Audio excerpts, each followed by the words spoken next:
Hello everyone, this is Aarti and welcome to SR education online classes. Guys, आज की class में हम लोग जो डिस्कस करने वाले हैं वो आरटीई एक्ट 2009 से रिलेटेड जितने भी हमारे प्रीवियस एग्जाम में अभी तक क्वेश्चंस पूछे गए हैं, तो हम टॉप 26 क्वेश्चंस को डिस्कस करेंगे जो काफ़ी इंपॉर्टेंट है। चाहे आप टीचिंग के किसी भी एग्ज़ाम की प्रिपरेशन कर रहे हो, चाहे वो सेंट्रल लेवल का एग्ज़ाम हो या फिर स्टेट लेवल के आपके एग्ज़ाम हो, या फिर आप केवीए, डीएसएसबी, एनवीएस जैसे एग्ज़ाम की प्रिपरेशन कर रहे हो या फिर टैट के एग्ज़ाम की प्रिपरेशन कर रहे हो, तो सभी में अक्सर आरटीई एक्ट 2009 से रिलेटेड आपसे अक्सर क्वेश्चन पूछे जाते एक या फिर 2 नंबर में। तो चलिए फिर आज के क्लास को हम लोग स्टार्ट करते हैं। काफ़ी इम्पॉर्टेंट हमारा ये टॉपिक है और इसमें हम लोग टॉप 26 क्वेश्चंस को इस क्लास में डिस्कस करेंगे। और अगर गाइज आपको इसकी पीडीएफ चाहिए तो पीडीएफ के लिए आप लोग टेलीग्राम चैनल पे जुड़ सकते हैं। पीडीएफ आपको टेलीग्राम चैनल पे मिल जाएगी आसानी से, तो आप पीडीएफ को वहाँ से आसानी से ले सकते हैं। तो चलिए फिर स्टार्ट करते हैं आज की क्लास को। क्वेश्चन नंबर फर्स्ट आप लोगों के सामने, क्वेश्चन नंबर फर्स्ट को हम लोग डिस्कस करते हैं। शून्य अवरोधन नीति क्या है, इसके बारे में आपको बताना है और आरटीई एक्ट के अंतर्गत इसे क्यों शामिल किया गया था, और आरटीई एक्ट 2009 में शून्य अवरोधन विधि ने किसके ऊपर ज्यादा बल दिया था, ये भी आपको बताना है। ऑप्शन फर्स्ट में कहा है से शिक्षा में गुणवत्ता लाने में सहायता मिली है, या ऑप्शन सेकंड होगा कि शिक्षा की गुणवत्ता को खराब करने के लिए आलोचना की गई है, या ऑप्शन थर्ड रहेगा नए अध्यापकों द्वारा नवाचार लाने में उन्हें स्वतंत्र बनाया है, या ऑप्शन 4 रहेगा ने विद्यालय परिवेश को सुधारा है। तो गाइज यहाँ पे हमारा राइट आंसर रहेगा ऑप्शन नंबर 4 रहेगा कि शून्य अवरोधन निधि के द्वारा विद्यालय परिवेश को सुधारा गया है। इसीलिए ही शून्य अवरोधन नीति का प्रयोग किया गया था राइट टू एजुकेशन एक्ट 2009 के अंतर्गत, ताकि जो विद्यालय का एनवायरनमेंट है या स्कूल का जो एनवायरनमेंट है उसे अच्छे से सुधारा जा सके और स्कूल में या फिर बच्चों को अच्छी प्रकार से क्वालिटी या फिर गुणवत्तापूर्ण शिक्षा दी जा सके। तो इस चीज के ऊपर ज्यादा बल दिया गया था ताकि शिक्षा में गुणवत्ता लाई जा सके। चलिए आगे डिस्कस करते हैं अगले क्वेश्चन को। क्वेश्चन नंबर सेकंड आप लोगों के सामने, क्वेश्चन नंबर सेकंड को हम लोग डिस्कस करते हैं। शिक्षा का अधिकार अधिनियम 2009 क्या आश्वासन देता है। आपको बताने की शिक्षा का अधिकार अधिनियम 2009 है, यानी कि आरटीई एक्ट 2009 के अंतर्गत किस बात पे ज्यादा बल दिया गया है या फिर किस बात को इसमें इंक्लूड किया गया है, आपको वो बताना है। ऑप्शन फर्स्ट में क्या है, 5वीं कक्षा तक मुफ्त तथा अनिवार्य शिक्षा पे बल दिया गया है, या ऑप्शन सेकंड रहेगा 8वीं कक्षा तक मुफ्त तथा अनिवार्य शिक्षा पे बल दिया गया है, या ऑप्शन थर्ड रहेगा 10वीं कक्षा तक मुफ्त तथा अनिवार्य शिक्षा पे बल दिया गया है, या ऑप्शन 4 रहेगा 12वीं कक्षा तक मुफ्त तथा अनिवार्य शिक्षा पे बल दिया गया है। तो गाइज हमारा जो राइट आंसर रहेगा ऑप्शन नंबर सेकंड रहेगा। राइट टू एजुकेशन एक्ट 2009 के अंतर्गत जो बल दिया गया है या जिस चीज को इंक्लूड किया गया है कि free and compulsory education up to grade 8, यानी कि 8वीं कक्षा तक बच्चों को मुफ्त तथा अनिवार्य शिक्षा प्रदान की जाए, जिसके अंतर्गत 6 से लेकर 14 वर्ष तक के बच्चों को फ्री एंड कंपलसरी एजुकेशन दी जाए। ये हर राज्य, हर स्टेट का कर्तव्य है, जिससे कि बच्चों के ज्यादा से ज्यादा नामांकन, ज्यादा से ज्यादा दाखिले स्कूल में हो सके। तो इस चीज को आपको याद रखना है। चलिए अगले क्वेश्चन को डिस्कस करते हैं। क्वेश्चन नंबर थर्ड आप लोगों के सामने, क्वेश्चन नंबर थर्ड को हम लोग डिस्कस करते हैं। किस आयु वर्ग के बच्चों के लिए शिक्षा का अधिकार कानून एक मौलिक अधिकार है, यानी कि किस उम्र के बच्चों के लिए। ऑप्शन फर्स्ट में क्या है, 5 से लेके 15 वर्ष की आयु के बच्चों के लिए, या ऑप्शन सेकंड रहेगा 6 से लेकर 12 वर्ष की आयु के बच्चों के लिए, या ऑप्शन थर्ड रहेगा 6 से लेकर 14 वर्ष की आयु के बच्चों के लिए, ऑप्शन 4 रहेगा 6 से लेकर 16 वर्ष की आयु के बच्चों के लिए। तो गाइज यहाँ पे हमारा राइट आंसर रहेगा ऑप्शन नंबर थर्ड रहेगा। मैंने अभी लास्ट क्वेश्चन में ही आपको बताया था कि 6 से लेके 14 ईयर्स तक के जो बच्चे हैं उन्हें फ्री एंड कंपलसरी एजुकेशन दी जाए, ये बच्चे का मौलिक अधिकार या फंडामेंटल राइट्स भी है। और सभी राज्य का ये कर्तव्य है कि वो अपने स्कूल में 6 से लेके 14 वर्ष तक के जो बच्चे हैं वो किसी भी वजह से ड्रॉप आउट हो चुके हैं या फिर स्कूल को छोड़कर जा चुके हैं, उन्हें फिर से मुख्य धारा में जोड़ा जाए स्कूल की, और उन बच्चों के शिक्षा के ऊपर भी बल दिया जा सके। और जो शिक्षा है वो फ्री एंड कंपल्सरी एजुकेशन बच्चों को दी जानी चाहिए। बच्चों को एजुकेशन से रिगार्डिंग कोई भी पैसे या फिर मनी नहीं लेना विद्यालय को। चलिए अगले क्वेश्चन को डिस्कस करते हैं। क्वेश्चन नंबर 4 आप लोगों के सामने है। क्वेश्चन नंबर 4 को हम लोग डिस्कस करते हैं। आरटीई एक्ट 2009 के अंतर्गत शिकायत निवारण का उत्तरदायित्व निम्नलिखित में से किस संस्था या फिर किसको अधिकार दिया गया है? ऑप्शन फर्स्ट में का कैप, ऑप्शन सेकंड में का एनसीईआरटी को, ऑप्शन थर्ड में का एनसीपीसीआर को, या ऑप्शन 4 रहेगा एनसीएचआर को। तो गाइस यहाँ पे हमारा जो राइट आंसर रहेगा ऑप्शन नंबर 3 रहेगा। इसकी फुल फॉर्म भी मैं आपको बता देती हूँ, इसकी फुल फॉर्म क्या है और काफ़ी इंपॉर्टेंट एजेंसी है हमारी एजुकेशन के सेक्टर में। एनसीपीसीआर की जो फुल फॉर्म है वो national commission for protection of child right, और कैप की जो फुल फॉर्म है आपको याद रखना है, कैप की फुल फॉर्म है central advisory board of education. NHCR की फुल फॉर्म है हमारी national commission for human rights, तो इसे आपको याद रखना है। और एनसीईआरटी की जो फुल फॉर्म है हमारी national council of educational research and training, तो ये नाम आपको याद रखने, काफी इंपॉर्टेंट नाम है हमारी। तो कैप की फुल फॉर्म है आपकी central advisory board of education, cap की फुल फॉर्म है। और एनसीईआरटी की फुल फॉर्म है national council of educational research and training, ये एनसीईआरटी की फुल फॉर्म है। और एनसीपीसीआर की जो फुल फॉर्म है national commission for protection of child rights है। और एनसीएचआर की फुल फॉर्म है national commission for human rights, ये एनसीएचआर की फुल फॉर्म है। तो ये काफी इंपॉर्टेंट नेम है, इन सभी का नाम आपको याद रखना है। हमारा जो आंसर रहेगा यहाँ पे ऑप्शन नंबर 3 रहेगा, national commission for protection of child right. चलिए आगे डिस्कस करते हैं। क्वेश्चन नंबर 5 आप लोगों के सामने है। क्वेश्चन नंबर 5 को हम लोग डिस्कस करते हैं।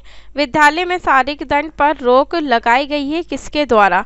ऑप्शन फर्स्ट में का आरटीई एक्ट 2009 के द्वारा, या ऑप्शन सेकंड रहेगा घरेलू हिंसा अधिनियम 2005 के द्वारा, या ऑप्शन थर्ड रहेगा बाल श्रम निरोधक अधिनियम द्वारा, या ऑप्शन 4 रहेगा बाल न्याय अधिनियम द्वारा। गाइज इसका राइट आंसर रहेगा ऑप्शन नंबर फर्स्ट रहेगा हमारा आरटीई एक्ट 2009 के द्वारा विद्यालय में शारीरिक दंड पर प्रतिबंध लगाया गया था। यानी कि बच्चों को विद्यालय में शारीरिक दंड किसी भी प्रकार से नहीं दिया जाना चाहिए। इस पे जो रोक लगी थी वो आरटीई एक्ट 2009 के अंतर्गत लगी थी। बच्चों को हमें जो एजुकेशन देनी है वो बच्चों के अनुसार देनी है, बच्चों को इंटरेस्ट को डेवलप करके देना है, और अपनी टीचिंग को, अपनी लर्निंग को हमेशा इफेक्टिव तरीके से छात्रों को प्रदान करनी चाहिए। और जो भी मेथड है, जो भी टीचिंग एड्स का हम लोग प्रयोग करते हैं वो भी बच्चों के अकॉर्डिंग होनी चाहिए, क्योंकि बच्चे ही हमारी संपूर्ण शिक्षा का एक महत्वपूर्ण अंग है।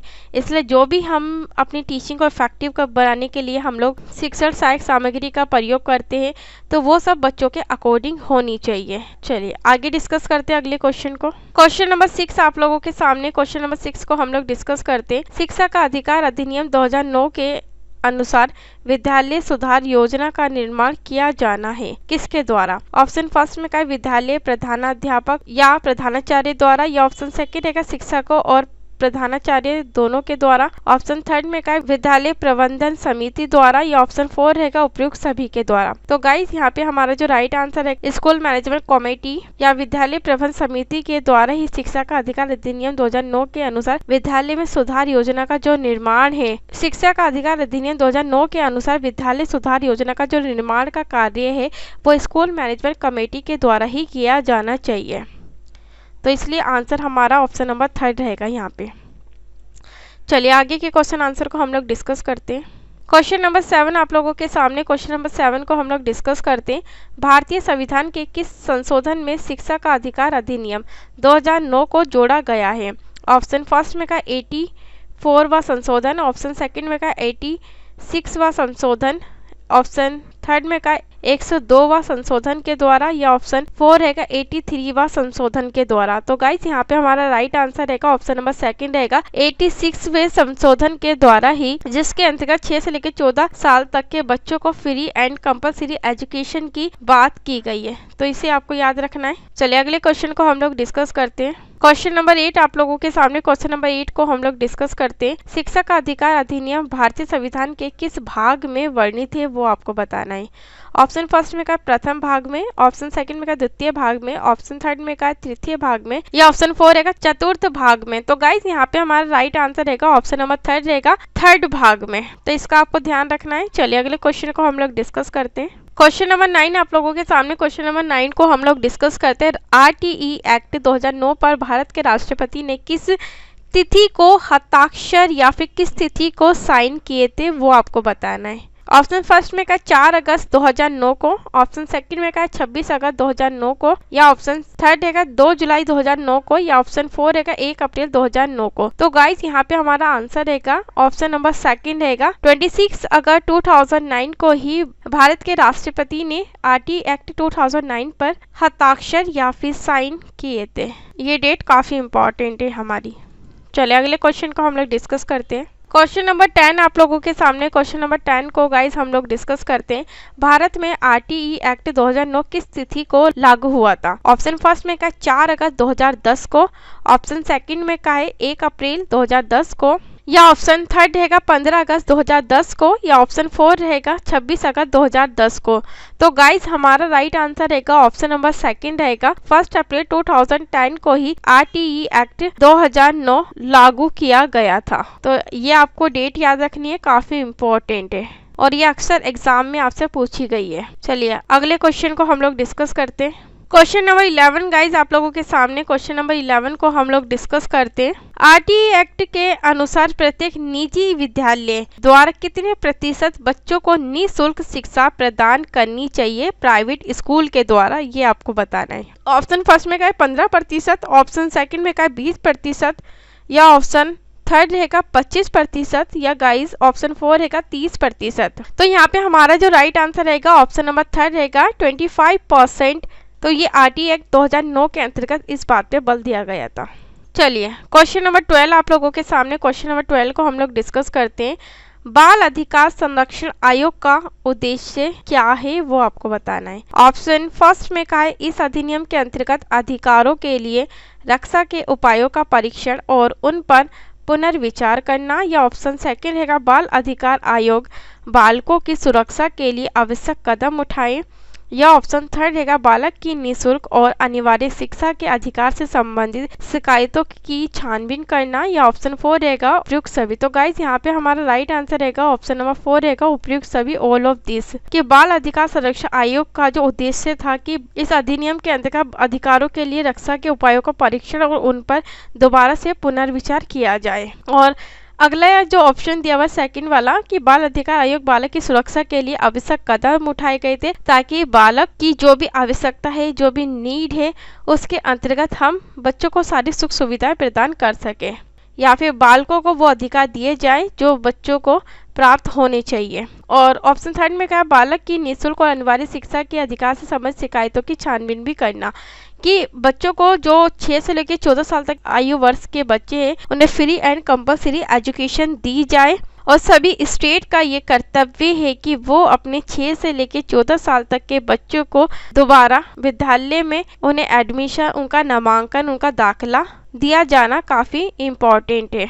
चलिए क्वेश्चन नंबर 13 आप लोगों के सामने, क्वेश्चन नंबर 13 को हम लोग डिस्कस करते हैं। RTE एक्ट के अनुसार किसी छात्र से कैपिटेशन शुल्क लेने वाले विद्यालय पर कितनी राशि का आर्थिक दंड होगा। ऑप्शन फर्स्ट में का 25,000, ऑप्शन सेकंड में का 30,000, या ऑप्शन थर्ड रहेगा प्रति व्यक्ति शुल्क की 5 गुना राशि, या ऑप्शन फोर रहेगा प्रति व्यक्ति शुल्क की 10 गुना राशि। तो गाइस यहाँ पे हमारा राइट आंसर रहेगा ऑप्शन नंबर 4 रहेगा प्रति व्यक्ति शुल्क की 10 गुना राशि। तो ये आपको याद रखना है, काफी इंपॉर्टेंट क्वेश्चन है ये हमारे। चलिए अगले क्वेश्चन को हम लोग डिस्कस करते हैं। क्वेश्चन नंबर 14 आप लोगों के सामने है। क्वेश्चन नंबर 14 को हम लोग डिस्कस करते हैं। निःशुल्क शिक्षा का अधिकार किस देश में लागू नहीं होता या फिर नहीं हुआ। ऑप्शन फर्स्ट में का है पाकिस्तान, ऑप्शन सेकंड में का है नेपाल, ऑप्शन थर्ड में का है म्यांमार, या ऑप्शन फोर है का बांग्लादेश। तो गाइज इसका राइट आंसर रहेगा ऑप्शन नंबर फर्स्ट रहेगा पाकिस्तान। पाकिस्तान में फ्री एंड कंपलसरी एजुकेशन लागू नहीं है, तो ये चीज आपको याद रखनी है। चलिए आगे डिस्कस करते हैं अगले क्वेश्चन को हम लोग। क्वेश्चन नंबर 15 आप लोगों के सामने है। क्वेश्चन नंबर 15 को हम लोग डिस्कस करते हैं। भारत में आरटीई एक्ट की आवश्यकता क्यों पड़ी, इसके बारे में आपको बताना है। ऑप्शन फर्स्ट में अव्यय व अवरोधन की समस्या से निपटने के लिए आरटीई एक्ट की हमें आवश्यकता पड़ी, या ऑप्शन सेकंड रहेगा साक्षरता दर में वृद्धि लाने के लिए, या ऑप्शन थर्ड रहेगा बालकों के अधिकारों का लाभ उन्हें देने के लिए, या ऑप्शन फोर रहेगा उपयुक्त सभी। तो गाइज हमारा राइट आंसर रहेगा ऑप्शन नंबर 4 रहेगा ऑल ऑफ दिस या उपयुक्त सभी। भारत में जो आरटीई एक्ट लाने की आवश्यकता पड़ी थी वो इसलिए पड़ी थी कि अव्यय व अवरोधन की जो समस्या है उससे आसानी से निपटा जा सके और साक्षरता दर में ज्यादा से ज्यादा वृद्धि हो सके, इसलिए आरटीई एक्ट 2009 को लाना काफी इम्पोर्टेंट था और बालक के अधिकारों की सुरक्षा की जा सके और बालक के अधिकारों को लाभ दिया जा सके, इसलिए भारत में आरटीई एक्ट 2009 की आवश्यकता पड़ी। इसलिए ऑप्शन क्या रहेगा, ऑप्शन नंबर 4 रहेगा हमारा यहाँ पे। तो इस चीज को आपको ध्यान रखना है। चलिए आगे डिस्कस करते हैं। क्वेश्चन नंबर 16 आप लोगों के सामने है। क्वेश्चन नंबर 16 को हम लोग डिस्कस करते हैं। आरटीई एक्ट में असम बालकों हेतु अधिकतम आयु सीमा क्या है। यहाँ पे आरटीई एक्ट में डिसेबल चाइल्ड के ऊपर बात की है कि डिसेबल चाइल्ड के बालकों को अधिकतम आयु क्या है। ऑप्शन फर्स्ट में का है 12 वर्ष, ऑप्शन सेकंड में का है 14 वर्ष, ऑप्शन थर्ड में का है 16 वर्ष, या ऑप्शन 4 रहेगा 18 वर्ष। तो गाइज यहाँ पे हमारा आंसर रहेगा 4 रहेगा हमारा आंसर 18 इयर्स। जो डिसेबल चाइल्ड है उन्हें जो education free and compulsory provide करनी चाहिए वो 18 वर्ष तक करनी चाहिए। ये डिसेबल चाइल्ड के लिए है, तो इस चीज को आपको ध्यान रखना है। और नॉर्मल चाइल्ड के लिए 6 से लेकर 14 वर्ष की आयु फ्री एंड कंपलसरी एजुकेशन के लिए रखी गई है आरटीई एक्ट 2009 के अंतर्गत। तो इस चीज का आपको ध्यान रखना है। चलिए आगे बढ़ते हैं हम लोग। क्वेश्चन नंबर 17 आप लोगों के सामने। क्वेश्चन नंबर 17 को हम लोग डिस्कस करते हैं।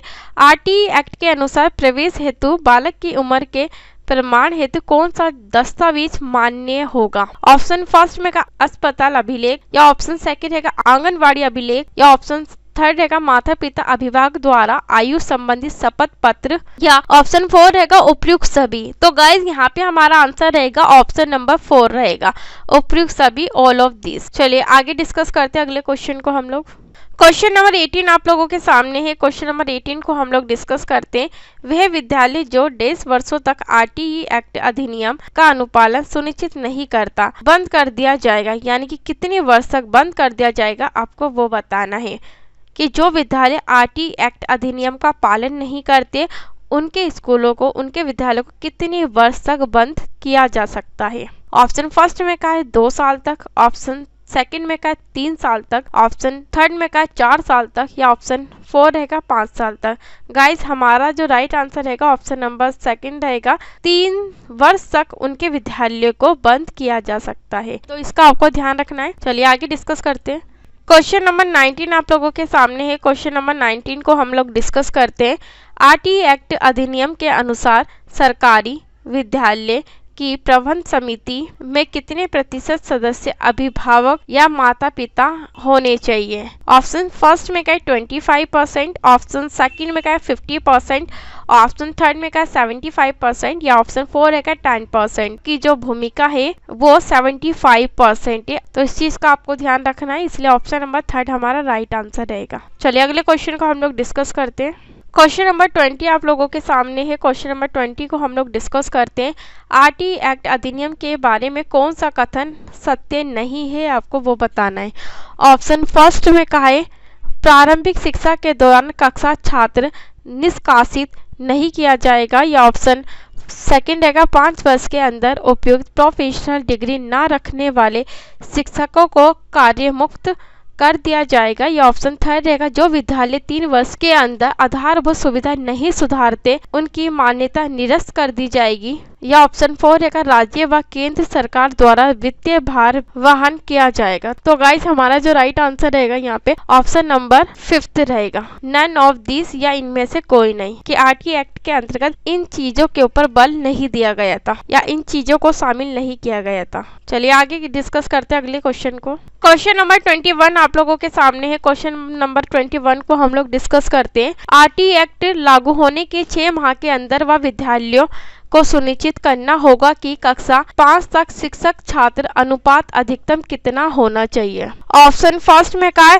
1:30, ऑप्शन सेकंड में का है 1:40, ऑप्शन थर्ड में का है 1:50 या ऑप्शन 4 रहेगा 1:25।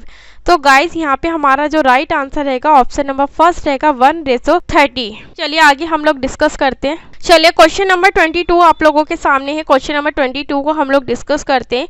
आरटीई एक्ट अधिनियम के अनुसार कक्षा 1 to 5 हेतु विद्यालय कार्य दिवसों की जो न्यूनतम संख्या है वो कितनी होनी चाहिए। यानी कि आरटीई एक्ट अधिनियम के अनुसार कक्षा फर्स्ट से लेके कक्षा 5th तक विद्यालयों के कार्य दिवसों की जो न्यूनतम संख्या है वो कितनी होनी चाहिए। ऑप्शन फर्स्ट में का है 180 डेज, ऑप्शन सेकंड में का है 190 डेज, ऑप्शन थर्ड में का है 200 डेज या ऑप्शन 4 रहेगा 220 डेज। तो गाइस हमारा इसका जो राइट आंसर रहेगा ऑप्शन नंबर थर्ड रहेगा 200 डेज। यानी कि जो आरटीई एक्ट 2009 के अंतर्गत बात की गई थी कि 200 दिवस क्लास फर्स्ट से लेके क्लास 5th तक के लिए और अपर प्राइमरी लेवल यानी कि 6 to 8 के लिए जो बात की गई थी वो 220 दिन की बात की गई थी कि इतने दिन विद्यालय में कार्य किया जाना आवश्यक है। चलिए आगे डिस्कस करते हैं अगले क्वेश्चन को।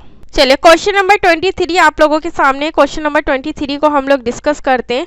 आरटीई अधिनियम 2009 के अनुसार अध्यापक के लिए प्रति सप्ताह कार्य घंटों की न्यूनतम संख्या है। आपको बताने कि आरटीई एक्ट 2009 के अंतर्गत अध्यापक के लिए प्रति सप्ताह कार्य घंटों की जो मिनिमम संख्या है वो कितनी होनी चाहिए। ऑप्शन फर्स्ट में का है तैयारी करने के घंटों को सम्मिलित कर 45 अध्यापक घंटे या ऑप्शन सेकंड रहेगा तैयारी करने के घंटों को सम्मिलित कर 50 अध्यापक घंटे या ऑप्शन थर्ड रहेगा तैयारी करने के घंटों को सम्मिलित कर 46 अध्यापन घंटे या ऑप्शन 4 रहेगा तैयारी करने के घंटों को सम्मिलित कर 36 अध्यापक घंटे। तो गाइस यहाँ पे हमारा राइट आंसर रहेगा ऑप्शन नंबर फर्स्ट रहेगा कि आरटीई एक्ट 2009 के अंतर्गत अध्यापक के लिए प्रति सप्ताह जो कार्य घंटों की जो मिनिमम संख्या है वो तैयारी करने के घंटों को सम्मिलित करके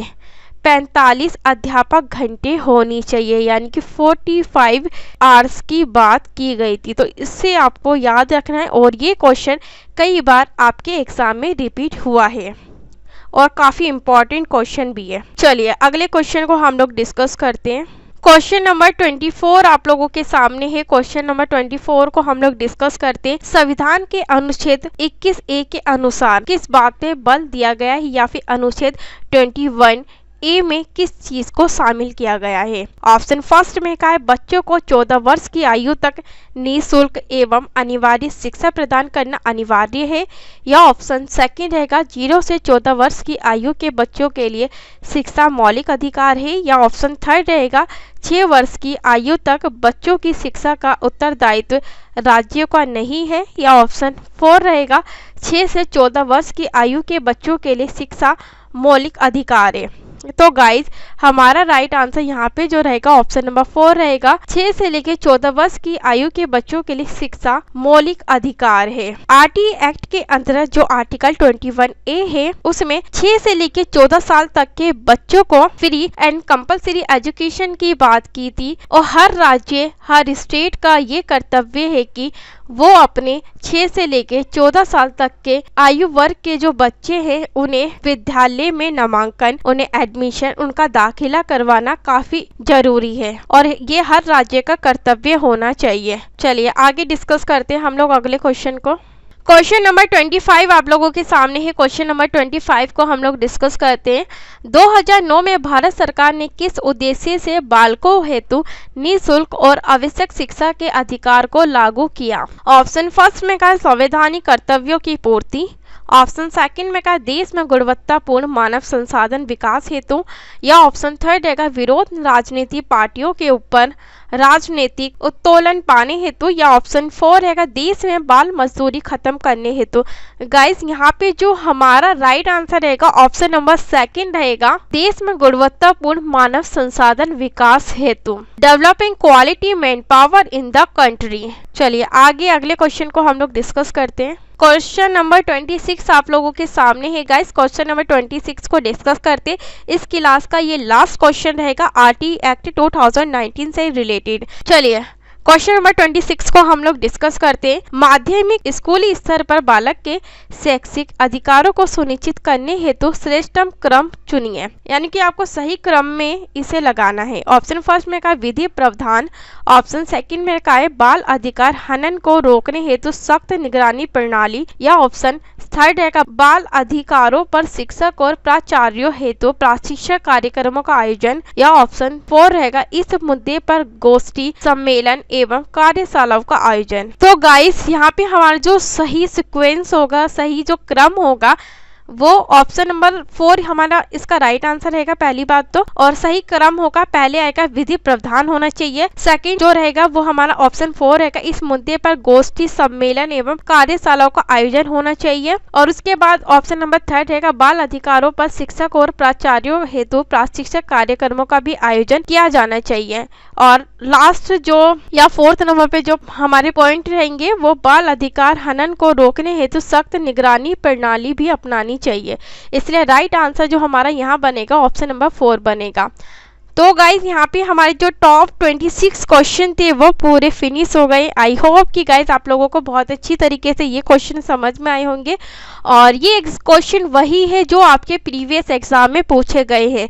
चाहे आप सेंट्रल लेवल के एग्जाम की टीचिंग की प्रिपरेशन कर रहे हो या फिर स्टेट लेवल के एग्जाम की टीचिंग की प्रिपरेशन कर रहे हो, तो दोनों ही एग्जामों में इस टॉपिक से अक्सर आपसे क्वेश्चन पूछे जाते हैं, 1 या 2 आपसे। और गाइज अगर आपको इसकी पीडीएफ चाहिए तो पीडीएफ के लिए आप लोग टेलीग्राम चैनल से जुड़ सकते हैं। पीडीएफ आपको टेलीग्राम चैनल पे अवेलेबल हो जाएगी आसानी से। तो थैंक यू सो मच आज की क्लास के लिए।